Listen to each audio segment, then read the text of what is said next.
అందరికీ నమస్కారం. నేను మీ దేవి. మిస్టర్ యారోగెంట్ 82వ భాగం. రచయిత వనజ గారు. వీళ్ళని ఇక్కడ వదిలేసి క్రిష్, ప్రమోద్ ఆ ఇంటికొచ్చేయడంతో కమల ఎక్కడికి వెళ్లారురా పొద్దున్నే ఇద్దరు అని అడగటంతో క్రిష్ వాళ్ళ అమ్మగారు అని చెప్తూ క్రిష్ చూసిన చూపుకి కన్ఫర్మ్ తమ్ముడు చేతిలో దెబ్బతిన్న అన్నయ్యగా నేను మిగిలిపోతాను ఈ టంగుతో ఏదో ఒకసారి అమ్మ అనేస్తే వీడు నన్ను కొడతాడనుకుంటూ అదే హరిత పిన్ని బృందా వచ్చారని చెప్పగానే కమల ఈ ఇంట్లో మాయమై ఆ ఇంట్లో తేలింది. భర్త గురించి పట్టించుకోకుండా త్రిపద, హరిత, బృంద కోసం అన్ని ఏర్పాట్లు చేసింది. సత్య పాపకి సూర్యుడు నన్నెత్తి మీదకొస్తే కానీ మెలకువ రాదు కాబట్టి పడుకునే ఉంది. వీళ్ళు వచ్చిన సంగతి కూడా ఆమెకు తెలియదు.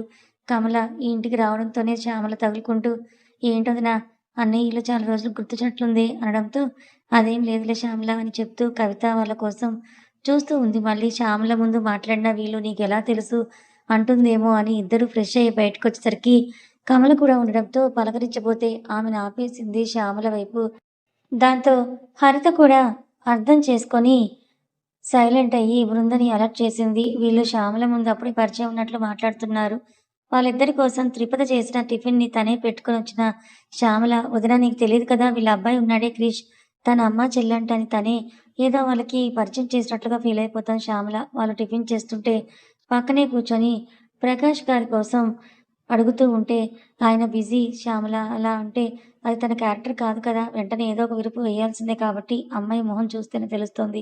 కొత్తగా పెళ్ళయిందని. మరి తన భర్త రాలేదా?" అని అడగటంతో బృందా మొహం వెంటనే వాడిపోతే, "హరిత తను చదువుకుంటుందండి. ఇంకా మా ఇంటికొచ్చుంటే ఇక నేనొక్కదాన్నే రావడం ఎందుకని తనని కూడా తీసుకొచ్చాను శ్యామల గారు" అని చెప్పడంతో, "మరి మీ ఆయన ఎందుకు రాలేదని" మళ్ళీ ఒక అడ్డుపుల్ల వేసేసరికి, "శ్యామల వాళ్ళ ఆయన బిజినెస్‌లున్నాయని చెప్పారు కదా!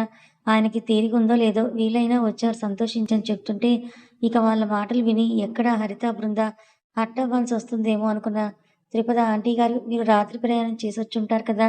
కాసేపు రెస్ట్ తీసుకోండి" అని లోపలికి పంపించేసింది. కమల మాత్రం వీళ్ళెందుకు సడెన్‌గా వచ్చారని ఆలోచిస్తూ అదే విషయం శ్యామలని అడిగేసరికి ఎవరు వినకూడదన్నట్లుగా కమలకు దగ్గరగా జరిగి, "మీకసలు విషయం చెప్పలేదు కదా! అసలు నాకు ఈ ఆలోచన రాలేదు వదినా. అన్నయ్య సలహా ఇచ్చి మంచి పని చేశాడు. ఆ అబ్బాయి ఉన్నాడు కదా క్రిష్, అతనికి చిన్నమ్మాయినిద్దాం అనుకుంటున్నాం. అందుకే మా ఆయన ఎలాగో ముందుకు రాడు కాబట్టి అన్నయ్యని దగ్గరుండి వాళ్ళ నాన్నకి ఫోన్ చేసి రప్పించాడు. కుదిరితే త్రిపద పెళ్లిలోనే వీళ్ళిద్దరి గురించి కూడా ఒక మాట అనేసుకుంటే సరిపోతుందని శ్యామల చెప్పగానే కమల షాక్ అయిపోయింది. "ఏంటి వదినా నువ్వు మాట్లాడుతున్నది? మహిత అని క్రిష్‌కిచ్చేయాలనుకుంటున్నారా?" అని చెప్పడంతో, "అవును. ఇంకా మా వాళ్ళలోనే మాటలు జరుగుతున్నాయి. నిన్న అన్నయ్య చెప్పిన దాన్ని చూస్తే క్రిష్ వాళ్ళ అమ్మ నాన్నకి కూడా ఇష్టమే అని చెప్పారు. ఇంకేముంది చెప్పు పిల్లాడికి ఆస్తులు బానే ఉన్నాయి కదా! చూడ్డానికి బాగున్నాడని" చెప్పడంతో శ్యామల వైపు ఒక చూపు చూసి మరీ ఇదే ఆలోచన ఆ రోజు మా అక్క విషయంలో ఎందుకు లేకుండా పోయింది వదినా? ఇప్పుడు వేరే కులం వాళ్ళని అంత ఈజీగా, సులభంగా మీరే వెళ్లి మరి సంబంధం అడుగుతున్నారే? మరి ఆ రోజు మా అక్క ప్రేమించానని చెప్తే ఎందుకు దూరం పెట్టారని అడగటంతో, అది వేరు, ఇది వేరు. ఎవరో అనామకుడిని తెచ్చి పెళ్లి చేసుకుంటానంటే ఎందుకు ఒప్పుకోవాలని చెప్పి పిల్లలు నీతో చాలా బాగా ఉంటారు కాబట్టి, నువ్వు ఈ విషయం గురించి వాళ్ళకి చెప్పనవసరం లేదన్నట్టు ఇండైరెక్ట్‌గా త్రిపద, మహితలకి ఏమీ తెలియకూడదు అని చెప్పేసి పక్కకు వెళ్ళిపోయింది శ్యామల. కమల వెంటనే ఇంటికొచ్చి ప్రమోద్ రూమ్‌లోకి వెళ్తూ, "ప్రమోద్ నీకసలు క్రిష్ అమ్మ వాళ్ళెందుకొచ్చారో తెలుసా?" అనేసరికి ప్రమోద్, "నాకు తెలీదమ్మా ఏమైంది? ఎందుకొచ్చారని" అడగడంతో, "మనెవరికీ తెలియకుండా మీ నాన్న, మీ అత్త కలిసి క్రిష్ కోసం సంబంధం మాట్లాడుతున్నారని చెప్తే, క్రిష్ కోసం మనకు తెలిసిన అమ్మాయిలు ఎవరున్నారని" ప్రమోద్ ఆలోచిస్తూ ఉన్నట్టు పోజ్ పెట్టేసరికి, అతని తల మీద ఒకటి పీకిన కమల, "మహిత ఉంది కదా! తన కోసమే క్రిష్ అమ్మానాన్నలతో మాట్లాడారంట" అని చెప్పేసరికి ప్రమోద్‌కి ఫ్యూజులు ఎగిరిపోయాయి. అందుకే నిన్న రాత్రి నుంచి క్రిష్ కాంపిటీషన్, కాంపిటీషన్ అని అంటుంటే తమ్ముడు కాస్త తోడల్లుడు అలా అయినా బావుంటుంది అని, నేను ప్రేమించిన అమ్మాయికి మొగుడవబోతున్నాడని జరగకూడదు. వెంటనే వెళ్లి త్రిపదని వేడుకోవాలి. నువ్వు కొంచెం ఓపెన్ అవ్వమ్మా లేకుంటే నా లవ్ పోతుందంటూ త్రిపదని ఒక్కదాన్నే గుడికి రమ్మని మెసేజ్ చేశాడు ప్రమోద్. నిద్ర లేచిన సత్యకి రూమ్‌లో ఉన్న హరిత వాళ్ళు కనపడలేదు కాబట్టి ఏదో తన రొటీన్‌ని ఫాలో అవుతూ ఏవేవో చూడొచ్చని ఎక్స్‌పెక్ట్ చేశాను. బట్ ఇక్కడ చాలా బోర్ కొడుతోందని తనలో పాకిన పురుగుకి ఇంటికి వెళ్ళిపోదామని డిసైడ్ అయ్యి అప్పటికప్పుడు సత్య అనుకుంది. అనుకున్నదే తడవుగా సురేంద్రకి కాల్ చేసి, "డాడీ నేను హైదరాబాద్ వచ్చేస్తానని చెప్పడంతో, అక్కడున్నావు కదరా! క్రిష్‌తో పాటు ఏం జరిగింది? వచ్చేస్తానంటున్నావు" అని ఆయన అడగటంతో, "ఏమో ఐ యామ్ ఫీలింగ్ బోర్. వెంటనే కారు పంపించు నేను వచ్చేస్తానని" చెప్పి ఫ్రెష్ అయిపోయి క్రిష్‌కి చెప్పడానికి ప్రమోద్ ఇంటికి బయలుదేరింది సత్య. హరిత వచ్చారని చెప్పాలనుకోవడం క్రిష్‌కి ఇష్టం లేదు. కాదు అనవసరం అనిపించి యాజ్ యువర్ విష్ అని చెప్పడంతో ఓకే హైదరాబాద్ వచ్చాక మనం వన్ డే డేట్‌కి వెళ్దాం. రెడీ ఫర్ దట్ అంటూ అతని సమాధానం కూడా వినిపించుకోకుండా వెళ్ళిపోయింది సత్య. నరేంద్ర గారి ఫాలోయింగ్ తెలిసిందే కాబట్టి ఆయనకి కాల్ చేసిన సురేంద్ర, "అమ్మ ఇలా వచ్చేస్తున్నా అంటుంది" అని చెప్తే తర్వాత ఏం చేయాలో నాకు బాగా తెలుసు. కానీ దగ్గరలో తెలిసిన వాళ్ళున్నారు. నేను కార్ పంపిస్తానని చెప్పగానే శ్యామల, మహిత అడిగిన దానికి నాకు వెళ్ళాలనిపిస్తోందని చెప్పేసి వచ్చాక ఎక్కేసింది. టిఫిన్ తినేసి జర్నీ టైర్డ్‌నెస్ మొత్తం వదిలించుకొని లేచేసరికి మధ్యాహ్నం అయ్యింది. హరిత, బృందాలకి ఇక సత్య గురించి పొద్దున మర్చిపోయారు కాబట్టి ఇప్పుడు అడగగానే తను వెళ్ళిపోయిందని చెప్పడంతో మంచి పని జరిగింది. ఉండుంటే వాళ్ళు మాట్లాడడానికి వచ్చిన సంబంధం గురించి ఇంకెన్ని చూడాల్సి వచ్చేదో అనుకుంటూ ఉంటే ప్రమోద్ ఇంటి నుంచి కబురొచ్చింది. మధ్యాహ్నం భోజనానికి మా ఇంటికి రండి అంటూ. ఇక శ్యామల కూడా వెళ్ళమని చెప్పడంతో హరిత, బృందాలను తీసుకొని వెళ్ళడానికి ప్రమోద్ వస్తే బృంద మాత్రం అతనితో బాగా కలిసిపోయి నవ్వుతూ మాట్లాడుతుంది. అది అన్నయ్య, అలా అన్నయ్య అని అంటూ నవ్వుతూ లోపలికొస్తూ ఉంటే వాళ్ళిద్దరిని ఫస్ట్ చూసిన క్రిష్ బాబుకి ఎక్కడో గిల్టీనెస్ అలా వచ్చి ఇలా మాయమైపోయింది. అయినా తన మనసుకు తనే బృంద సొంత చెల్లెలు కాదు. నాకు వాళ్ళందరి గురించి అనవసరం అని ముందుగా అనుకుంటూ సైలెంట్‌గా నిలబడితే శర్మగారు వాళ్ళని పలకరించి పక్కన కూర్చున్నారు. తినడం అయిపోయాక వాళ్ళిద్దరికీ స్వీట్ ఇస్తుంటే, వామ్మో! మీ ఇల్లు లైబ్రరీలా సైలెంట్‌గా ఉంది పెద్దమ్మా అని బృంద కమలతో అంటుంటే, ఆవిడ సైలెంట్‌గా నవ్వి హరితతో మాటల్లో పడింది. పొద్దున మెసేజ్ చేస్తే సాయంత్రానికి గుడికి వస్తున్నాను బావగారు అంటూ త్రిపద మెసేజ్ చేయడంతో క్రిష్ కంట పడకుండా గుడికి చేరుకున్నాడు ప్రమోద్. ఏమైంది బావగారు? సడన్‌గా రమ్మని చెప్పారు. ముఖ్యమైన విషయమా? అని అడగగానే ముఖ్యమైన విషయం కాదు తల్లి. మనిద్దరి మెడకు చుట్టుకునే విషయం అని జెప్పి, జరిగింది మొత్తం చెప్పేశాడు ప్రమోద్. ఈ విషయం క్రిష్ గారికి తెలుసా బావగారు? అనడంతో, ఇప్పుడు నేను ఇదంతా చెప్తే నువ్వు నన్ను జీకే క్వెషన్స్ అడిగినట్లు అడగటం ఏమన్నా బావుందా త్రిపద? నాకు తెలిసి ఈ క్రిష్‌కి ఈ విషయం తెలిసే ఉంటుంది. అందుకే రాత్రి నుంచి ఎందుకొస్తున్నారు మీ వాళ్ళు అంటే, నీకు కాంపిటీషన్ ఇద్దామని అంటున్నాడు. Confirm okay చెప్పుంటాడు.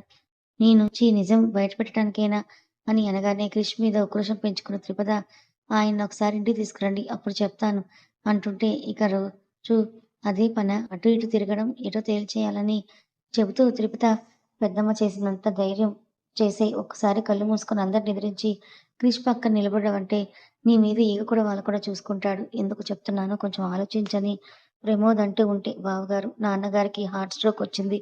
ఇప్పుడు ఈ విషయం చెప్పానంటే ఏమవుతుందో అన్నింటికి మించి మావయ్య గారు ఇంకా ఎంత నీచంగా చూస్తారో నేను భరించలేకపోతున్నానండి అని చెప్తే నువ్వు మారవన్నాడు ప్రమోద్. అయితే మీరే చెప్పొచ్చు కదా బావగారు నాకు త్రిపదని పెళ్లి చేసుకోవడం ఇష్టం లేదు. మహితను చేసుకుంటానని త్రిపద అమాయకంగా అంటుంటే అప్పుడు కానీ మా నాన్న నేను బ్రతికుండగానే నా కోసం నీళ్ళు వదిలేయడు అని చెప్తూ దీనికి సొల్యూషన్ ఏంటా అని ఇద్దరు అరగంట సేపు గుళ్ళోనే థింక్ చేస్తుంటే చూసిన వాళ్ళు పైగా వీళ్ళ నిశ్చితార్థానికి వచ్చిన వాళ్ళు సైలెంట్‌గా ఉండే రకం కాదు కాబట్టి ఏంటి కాబోయే పెళ్ళికొడుకు, పెళ్ళికూతురు ఇక్కడున్నారు. రహస్యాలు మాట్లాడుకుంటున్నారా? కానివ్వండి, కానివ్వండి. అయినా ఈ రోజుల్లో ఇలాంటివన్నీ మామూలే కదా అనుకుంటూ వెళ్ళిపోతుంటే తల కొట్టుకొని, సరే ఏం జరగాలో అదే జరుగుతుంది. ఏవైనా అనిపిస్తే కాల్ చేస్తాను త్రిపద అంటూ ఇంటి వీధి వరకు త్రిపదని వదిలిపెట్టి తను వెళ్ళిపోయాడు ప్రమోద్. వాళ్ళని చూశాక శర్మగారికి ఇక లేట్ చేయకూడదనిపించింది. అందుకే వెంటనే తన పంచాంగాన్ని చూసి దగ్గరలో ఉన్న ముహూర్తాన్ని చూసుకుంటూ లగ్నపత్రిక రాయడానికి ముహూర్తాన్ని పెట్టుకున్నారు. అదే విషయం శాస్త్రి గారికి ఫోన్ చేసి చెప్తూ రేపు మంచి రోజు. ఆచారం ప్రకారం లగ్నపత్రిక అమ్మాయి ఇంట్లోనే రాసుకోవడం జరుగుతుంది. కాబట్టి మేమందరం కలిసి మీ ఇంటికే వస్తాము అని చెప్పగానే శాస్త్రి గారు మాత్రం ఏం చేస్తారు? సరే అని అంటూ తల ఊపారు. నెక్స్ట్ డే ఈ ఇంటి నుంచి నలుగురు బయలుదేరి కావాల్సినవన్నీ తీసుకొని త్రిపద వాళ్ళ ఇంట్లో సెటిల్ అయ్యారు. అందులోనే బృంద, కమల కూడా ఉన్నారు. రోజులు ఫాస్ట్‌గా గడిచిపోతున్నాయి కాబట్టి న్యూ ఇయర్‌కి ముందు రోజు ఇదంతా జరుగుతుందన్నమాట. ఇంటి పేర్లు అవన్నీ కూడా చదివాక ముహూర్తం కోసం ఆలోచిస్తున్న టైంకి శాస్త్రి గారు, బావగారు మీరిద్దరి జాతకాలు చూసారా అని అడిగారు శర్మ గారిని. ఎందుకు చూడలేదు శాస్త్రి. చిన్నప్పుడే వీళ్ళ జాతకాలు కలుస్తాయని చెప్పాను కదా!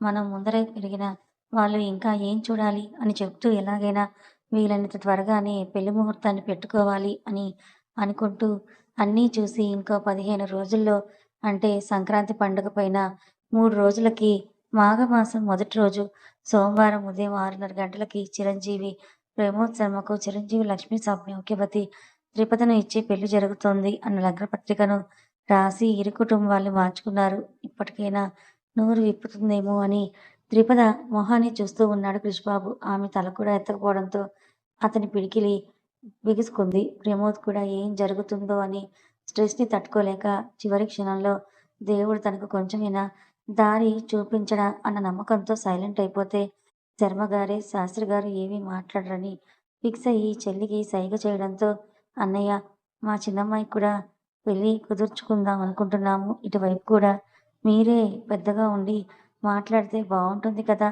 అని చెప్పడంతో, "సరే మరి, ఫోన్‌లో అన్ని విషయాలు నేను మాట్లాడేశాను. వీళ్ళిద్దరి పెళ్లి అయిపోయిన మరుసటి రోజే ముహూర్తం బావుంటే ఆ అబ్బాయి క్రిష్ మహితల నిశ్చితార్థం కూడా చేసేద్దామని" చెప్పగానే, క్రిష్ తనకి తెలుసు కాబట్టి సైలెంట్‌గా ఉంటే, హరిత అతని వంక చూసింది. అన్నీ తెలిసిన ప్రమోద్, త్రిపుద కూడా మాట్లాడకుండా ఉండడంతో అప్పుడే తన పెళ్లి విషయం, అది కూడా క్రిష్‌తో అని తెలిసి షాక్‌లో నిలబడిపోయింది మహిత. "మా, ఏం చెప్తున్నావు నువ్వు? నాకు పెళ్ళేంటి?" అని శ్యామల దగ్గరికి వెళ్ళి మహిత అడుగుతూ ఉంటే ఆమె చేతినే గట్టిగా పట్టేసుకొని, "నువ్వు చిన్నపిల్లవేమీ, ఏం తెలియదు. పెద్దలు అన్నీ ఆలోచించుకునే కదా చేస్తాము. సైలెంట్‌గా ఉండు." మహిత ఇందులో ఇంక వేరే నిర్ణయం ఏమీ లేదని చెప్పగానే, నాకిప్పుడే పెళ్లి చేసుకోవడం ఇష్టం లేదని గట్టిగా అరిచి మరీ చెప్పాలనుంది మహితకి. కానీ శాస్త్రి గారి మొహం చూసి సైలెంట్ అయిపోయింది. శర్మగారు హరితను కదిలిస్తూ, "ఏమ్మా, మీకు మా అమ్మాయి అంటే ఇష్టమే కదా" అని అడగటంతో, హరిత కంటే ముందే క్రిష్ నాకు ఇష్టమే అని చెప్పేసి బయటకి వెళ్ళిపోయాడు. అతను వెళ్ళిపోయాక మాత్రం త్రిపుద తలెత్తి చూస్తే ఏం లాభం ఉంటుంది? ఇంకా అక్కడితో మాటలన్నీ అయిపోయి, పెళ్లి కోసం ఏమేం పనులు మొదలుపెట్టాలనుకుంటూ అన్నా చెల్లెలు మాత్రమే హైరాణ పడిపోతుంటే, ఇటువైపు కమల దిగులు మాత్రం ఎవరు గుర్తించలేనిది. ఒకరిని ప్రేమించి ఇంకొకరి దగ్గర ఎలా సంతోషంగా ఉంటుంది? దేవుడా!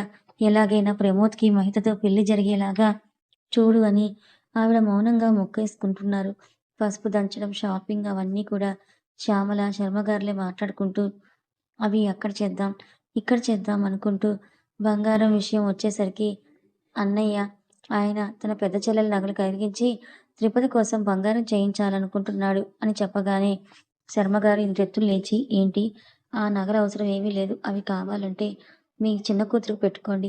త్రిపదకి మాత్రం మొత్తంగా కొత్తవే తీసుకోండి" అని చెబుతూ, పసుపు దంచడం 10వ తేదీ నుంచి ప్రారంభిద్దామని హుకుంని జారీ చేసి మహిత వంక చూస్తూ, "రేపు నూతన ఆంగ్ల సంవత్సరం అని చెప్పి అర్ధరాత్రి అందరికీ శుభాకాంక్షలు తెలుపుతూ కేకులు కట్ చేస్తూ, కానీ కనిపించవు, బాగోదు చిన్నమ్మాయి. ఇక నువ్వు కూడా పెద్దరికంగా ఉండటం నేర్చుకో. మహా అయితే 3, 4 నెలల్లో నీ పెళ్లి కూడా అయిపోతుంది" అని తన మీద హక్కు తీసేసుకొని చెప్తున్న శర్మగారిని చూస్తూ ఉంటే మహితకి మామూలుగా ఒళ్ళు మండడం లేదు. ఇవన్నీ పక్కన పెడితే అసలు ఈ క్రిష్ బావ నన్ను పెళ్లి చేసుకుంటాను అని అలా ఎలా ఒప్పుకున్నాడంటూ ఆవేశంగా అతని కోసమే వెతుకుతూ బయటకు వెళ్ళి పారిజాతం చెట్టు కింద నిలబడి ఉన్న అతన్ని చూసి అటువైపు ఉన్న అతన్ని ఇటు తిప్పడానికి కాలర్ పట్టుకునేసరికి సీరియస్‌గా చూశాడు క్రిష్ బాబు.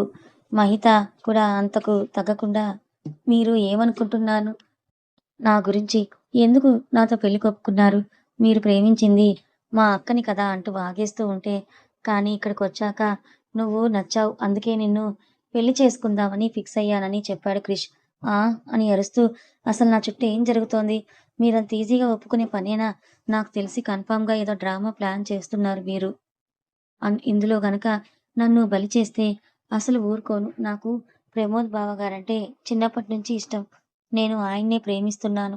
ఆయన్నే పెళ్లి చేసుకోవాలనుకుంటున్నాను" అని మహిత చెప్పిన మాటలు శర్మగారు వెళ్ళిపోయాక ఆయన్ను అందుకోడానికి వెళ్తున్న కమల్ చెవిలో పడ్డాయి. మహితకి ప్రమోద్ అంటే ఇష్టమా?